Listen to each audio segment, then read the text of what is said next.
Olá, boa noite. Sou William Galvão e começa agora o Jornal da Justiça desta terça-feira, 7 de março. O plenário do Supremo Tribunal Federal confirma a decisão liminar referente à mudança na base de cálculo do ICMS sobre energia elétrica. Segundo o relator, ministro Luiz Fux, a União teria invadido a competência tributária dos estados. Esse é um dos destaques de hoje e você também acompanha nesta edição. A segunda turma do Supremo vai decidir se mantém condenação de ex-presidente da Associação dos Juízes Federais da Primeira Região. Tribunal de Justiça de São Paulo autoriza penhora de milhas aéreas para pagamento de dívida. E ainda, ministro do STJ nega pedido para que todas as ações contra Americanas sejam reunidas no Rio de Janeiro, onde corre o processo de recuperação judicial da empresa.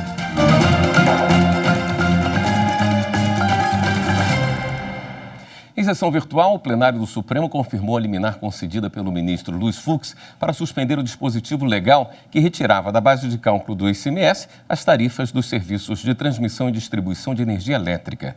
A ação ajuizada por governadores de 11 estados e do Distrito Federal questiona alterações na Lei Candir, que classificam combustíveis, gás natural, energia, comunicações e transporte coletivo como bens e serviços essenciais, o que impede a fixação de alíquota acima da estabelecida para as operações em geral. No voto, o ministro Fux reiterou o entendimento de que o Legislativo Federal extrapolou o poder conferido pela Constituição da República para disciplinar questões relativas ao ICMS.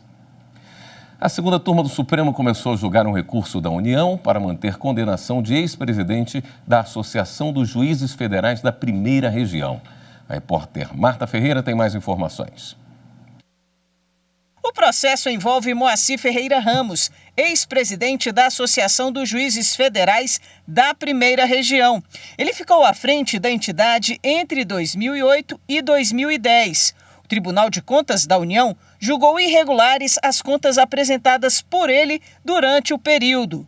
O TCU acabou condenando Moacir Ferreira Ramos a pagar 5 milhões de reais, além de ser impedido de ocupar cargo em comissão e de função de confiança no âmbito da administração pública federal por 8 anos. A defesa dele recorreu e conseguiu reverter.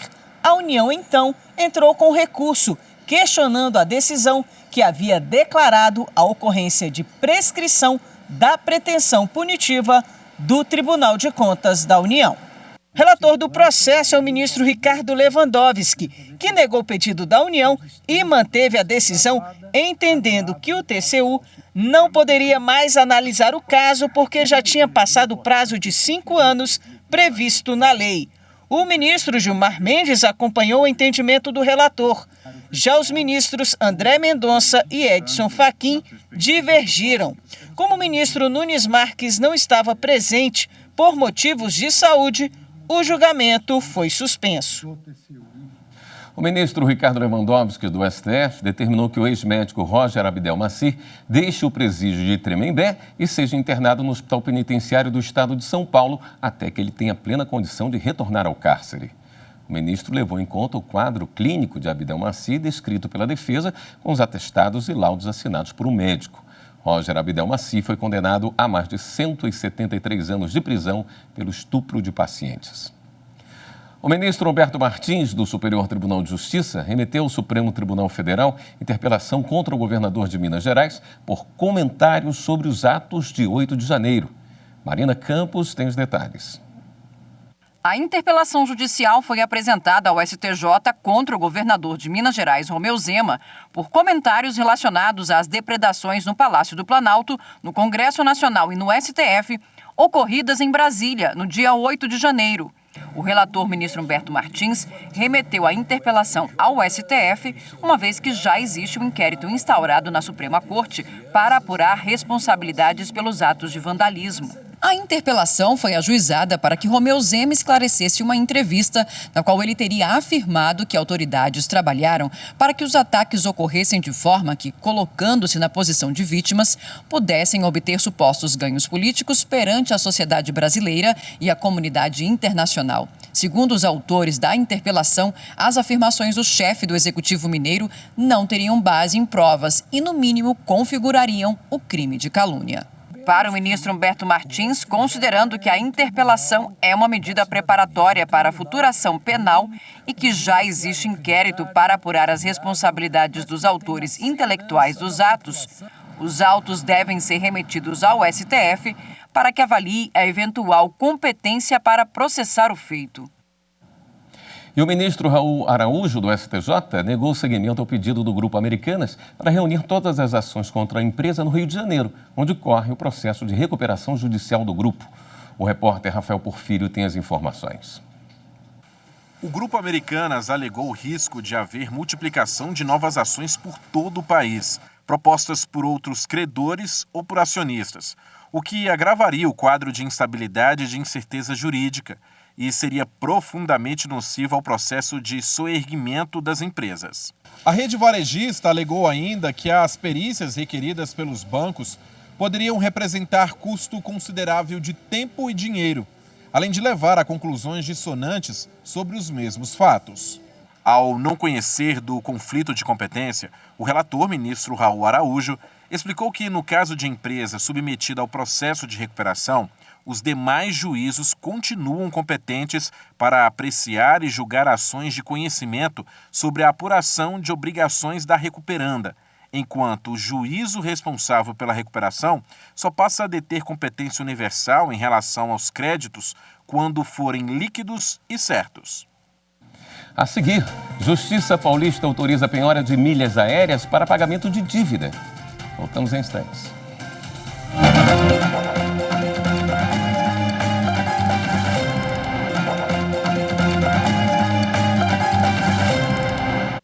A Polícia Federal prendeu hoje 3 pessoas em Minas Gerais e também cumpriu mandados de busca e apreensão no Paraná. Foi a 7ª fase da Operação Lesa Pátria contra suspeitos de participação nos ataques de 8 de janeiro em Brasília. Segundo a Polícia Federal, os 2 homens e a mulher presos em Minas Gerais nesta terça-feira são suspeitos de depredarem os prédios públicos em Brasília. No Paraná, a PF fez buscas nas casas de investigados, que supostamente teriam incentivado atos de vandalismo de forma digital ou presencial. A Operação Lesa Pátria apura crimes de abolição violenta do Estado Democrático de Direito, golpe de Estado, dano qualificado, associação criminosa, incitação ao crime e destruição de bem especialmente protegido. Amanhã, os ataques às sedes dos 3 poderes em Brasília completam 2 meses. Começou a funcionar nesta semana o grupo de trabalho que vai auxiliar na regulamentação da Procuradoria Nacional da União de Defesa da Democracia. Wesley McAllister traz as informações.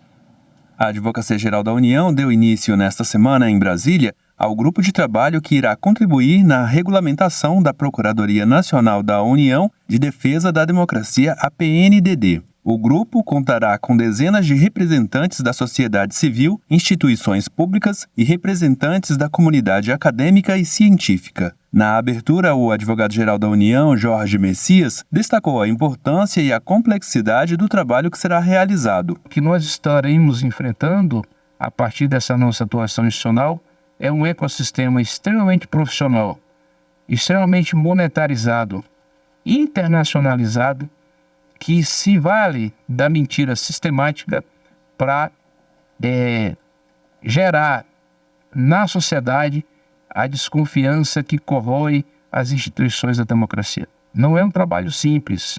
Nós teremos aí, pelo menos, né, Marcelo, um mês de trabalho intenso e eu espero que cada um de vocês, com a experiência que vocês possam aportar, nos ajudem a estabelecer os caminhos, estabelecer as balizas, estabelecer os mecanismos seguros, transparentes, que nos ofereçam prestação de conta à sociedade. O GT será dividido por grupos temáticos. As discussões vão acontecer ao longo do mês de março e a previsão é que a minuta de regulamentação da Procuradoria seja finalizada até 31 deste mês. Depois disso, o texto será submetido a uma consulta pública.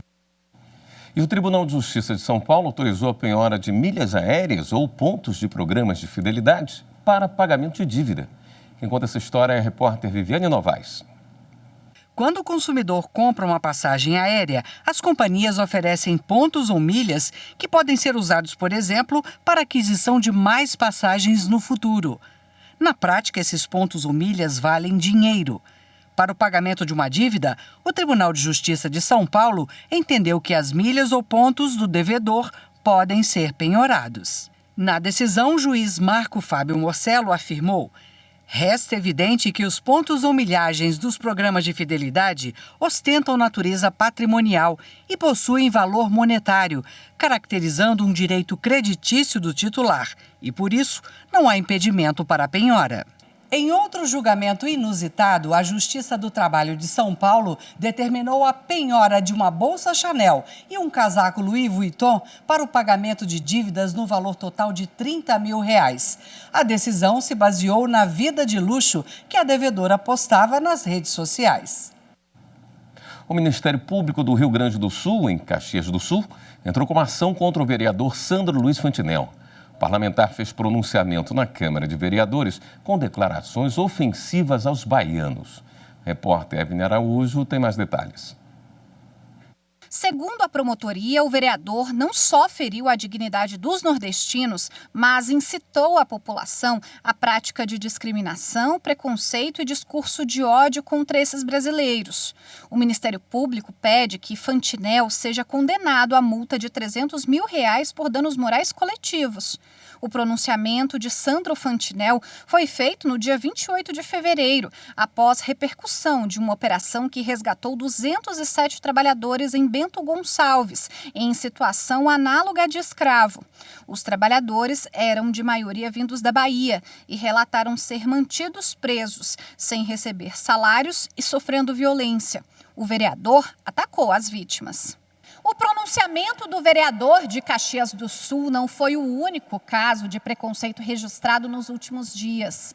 Também no sul do país, um homem foi condenado pela justiça após postar na internet um anúncio de venda de escravo. Negro africano legítimo, único dono, bom estado de saúde, serviços, animais, transporte. Alguém precisa de um escravo? Baratinho, único dono. Segundo o autor, o anúncio seria uma brincadeira com um amigo, mas a postagem no site de vendas repercutiu nas redes sociais. Na denúncia apresentada à Justiça, o Ministério Público Federal afirmou que os crimes cometidos foram racismo e injúria racial contra todas as pessoas negras. O homem foi condenado, em decisão do Tribunal Regional Federal da 4ª Região, a passar um ano prestando serviços comunitários à comunidade. O advogado Alisson Poça alerta que postagens na internet estão passíveis de punição severa quando algum crime é cometido. O ordenamento jurídico brasileiro possui inúmeras previsões, seja no campo criminal como no campo do consumidor e na área civil, que visam proteger as pessoas nas relações digitais. Por mais que tenha acontecido pela internet, num contexto de comentários, a legislação ela se aplica assim. Após pedido do Ministério Público Federal, a concessionária Rota do Oeste está obrigada a realizar serviços de reparo emergencial no trecho da rodovia BR-163 Rondonópolis-Jaciara, em Mato Grosso. Madalene Machado. Esta não é a primeira ação judicial do MPF pela conservação da BR-163, a principal rodovia que corta o estado de Mato Grosso. Em 2016, o Ministério Público ajuizou uma ação civil pública para implementação de melhorias no trecho que liga Rondonópolis à Serra de São Vicente, que também está na concessão. Dessa vez, as ações devem se concentrar na manutenção do asfalto e da sinalização e na limpeza das margens e do canteiro central da rodovia.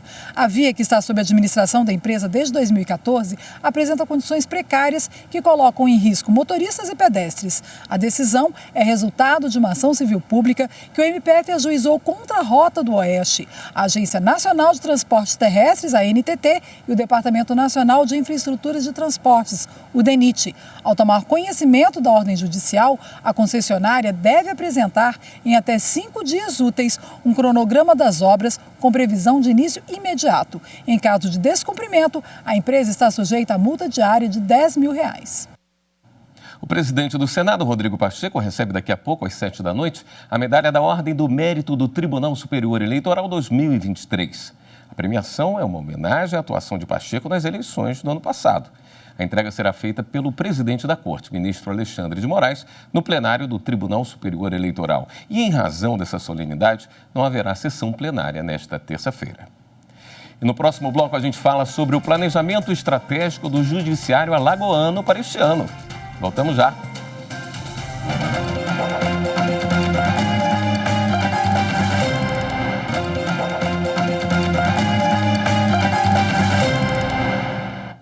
O Fórum Nacional do Judiciário para a Saúde se engajou na campanha Defesa e Estímulo às Vacinas da Sociedade Brasileira de Pediatria. O apoio é justificado pelas quedas preocupantes nos indicadores de vacinação, especialmente de crianças. O Brasil já foi líder mundial em vacinação e vive o retorno de doenças já erradicadas, como o sarampo. O FONAJUS já havia aderido em dezembro do ano passado ao Pacto Nacional pela Consciência Vacinal, de iniciativa do Conselho Nacional do Ministério Público. Entre as ações previstas estão campanhas para ampliar a adesão da população ao Programa Nacional de Imunizações. A Coordenadoria de Direitos Humanos do Tribunal de Justiça de Alagoas vai trabalhar com foco em 5 eixos durante os próximos 2 anos. O planejamento estratégico tem como objetivo garantir o princípio constitucional da dignidade humana. A reportagem é de Lídia Lemos. A Coordenadoria de Direitos Humanos do Tribunal de Justiça agora ficará encarregada de 5 eixos específicos. Esse plano de ação foi discutido durante reunião com o presidente Fernando Tourinho e representantes da coordenadoria. Nós definimos o combate ao racismo estrutural, na equidade racial, um olhar mais atento à população em situação de rua, né? Bem como a população LGBTQIA+, não é? Uma tentativa de inovação que é uma política voltada à assistência às vítimas de crime e um olhar em torno do combate à intolerância religiosa, garantia das liberdades religiosas, né? Para o chefe do Judiciário, delimitar as ações da coordenadoria vai proporcionar um melhor desempenho nessas frentes de proteção às pessoas que precisam do poder público. São 5 eixos muito difíceis, é verdade, todavia nós estamos muito confiantes de que nós vamos avançar nesta área, até porque nós estamos elegendo alguns outros juízes para tentar contagiar os atores, inclusive com cursos na SMAL, nós vamos parcerias com a coordenação da infância e uma edição de uma revista eletrônica para justamente mobilizar os operadores, não só servidores, como magistrados, como Ministério Público, como advogados, para que todos os atores possam efetivamente se envolverem e a gente desmistificar esse problema que existe hoje nessa área tão importante que é a área dos direitos humanos. Agora a gente fala sobre o Centro de Estudos Gaúcho, um espaço para a troca de informações entre os magistrados e abordar assuntos relevantes para a sociedade. O trabalho é dividido em 4 temas: direito penal, de família, público e privado. Entenda como funciona esse centro na reportagem de Guilherme Bernst. Estudos, seminários, painéis, encontros, palestras e pesquisas. Essas são as atribuições do Centro de Estudos do TJRS. A Resolução número 3 de 98 também prevê que o instrumento de conhecimento do Judiciário Gaúcho seja composto por desembargadores e dirigido por um órgão executivo, tendo um coordenador e 4 coordenadores adjuntos para atuarem nas áreas. É impossível abarcarmos num único coordenador geral, digamos, se nós tivéssemos esta figura, e que possa transitar por todas as áreas. O desembargador Leonel também é o coordenador adjunto da área de direito público, que aborda uma série de questões relacionadas ao direito constitucional, ao direito administrativo e ao tributário. Em 2022, foram feitos eventos online em parceria com o Tribunal de Contas do Estado, na área de controle administrativo. Para 2023, nós também estamos planejando vários eventos na área do direito público, do direito administrativo, do direito constitucional, e realizaremos, inclusive, uma atividade em conjunto com a coordenadora da nossa comissão de assédio moral e discutiremos um tema que sempre é um tema altamente relevante, que é o assédio moral na administração pública.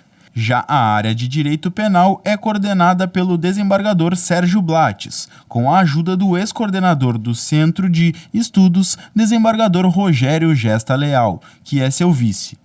E o nosso objetivo é exatamente este, né, de trazer para debates internos no tribunal questões que estão em formação na jurisprudência, ou mesmo questão de legislação nova que está ocorrendo, ou de novidades que estão acontecendo no campo criminal jurisdicional. E como a minha área é o penal, né, na jurisdição aí, junto à 4ª Câmara Criminal, Tribunal de Justiça do Rio Grande do Sul, e como já tinha trabalhado com o Blattes, o desembargador Blattes, enquanto era coordenador geral, fazendo eventos com o Blattes de penal, processo penal, foi natural que eu continuasse a dar minha contribuição. A área de direito privado, coordenada pelo desembargador Ney Widman Neto, abrange diversos estudos e pesquisas em assuntos como, por exemplo, direito empresarial, recuperação judicial e posse de propriedades. Então, a nossa ideia este ano é nós retomarmos os eventos presenciais com a possibilidade também de serem gravados e depois transmitidos no canal no YouTube, sobre vários segmentos, sobre vários assuntos e temas polêmicos importantes na área do direito privado, com um destaque maior para a área dos assuntos do momento, como a Lei Geral de Proteção de Dados, inovações na área de falência e recuperação judicial, por exemplo. Na área de direito de família, foram realizados vários vídeos em formato de bate-papo. Matérias novas que estão bastante em evidência, mas ainda sem uma lei específica, como, por exemplo, em que situação ficam os pets em separações judiciais, são alguns dos assuntos abordados. Então, nós fomos buscar aquele material que pode ter mais interesse para a população, porque o direito de família está sempre evoluindo, se transformando, e desde então nós, dentro do possível, estamos falando com colegas, estamos falando com profissionais de outras áreas e levando a população, a outros magistrados, aos servidores, essas informações a respeito de como as ações do direito de família, os temas polêmicos estão sendo tratados no Tribunal de Justiça do Rio Grande do Sul. Com a pandemia, acabou ocorrendo uma mudança na metodologia do Centro de Estudos. Todas as atividades na época foram realizadas de forma virtual. Nós, efetivamente, reformatamos todas as atividades do centro para que se desse de maneira virtual, né? E deu certo. Esta edição do Jornal da Justiça fica por aqui. Uma boa noite para você. Até amanhã.